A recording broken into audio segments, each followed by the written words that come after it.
this video, I'll tell you what to expect if you're planning to visit Dharavandhoo in the Maldives. The Maldives is an island nation in the Indian Ocean, which is made up of many large atolls. The international airport of the Maldives is located in Corfu Atoll on Huhumali Island. You can take a boat direct from the airport into Mali for just 15 rupiah, and you don't need to book this in advance. Just exit the airport and follow signs for the city ferry. From the main Mali ports, you can access every atoll in the Maldives. We took the boat Naya King, which cost us $65 each for a one-way trip and took about 2.5 hours.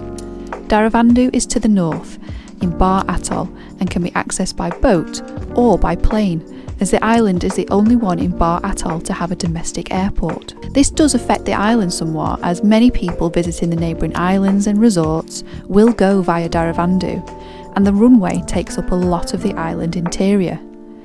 But I'll hazard a guess that you're coming to Dharavandhoo to go under the waves.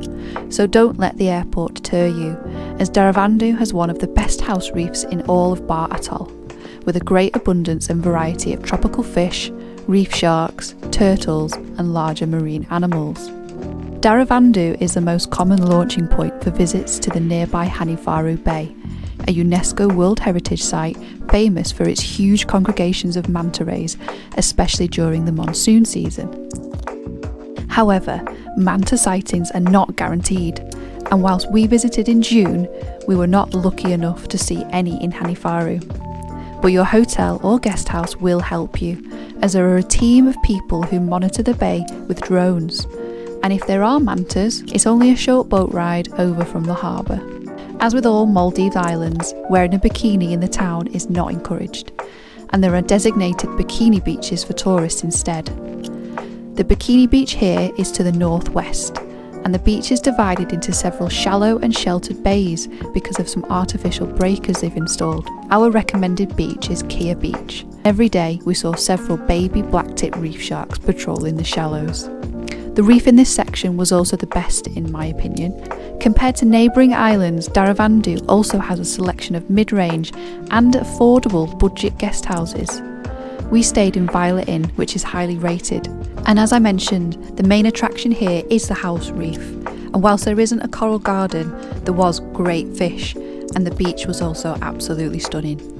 The Maldives is also a fantastic destination for stargazers and astrophotographers, as there is absolutely minimal light pollution. We found the best spot also to be Kia Beach at night, so don't forget to look up. Aside from Hanifaru Bay, there are countless other snorkeling and diving spots close to Dharavandhoo. We visited Turtle Point, where we spotted both green and hawksbill turtles, as well as the endemic Maldive anemone fish. We also visited an amazing coral garden, but the visibility here was pretty poor.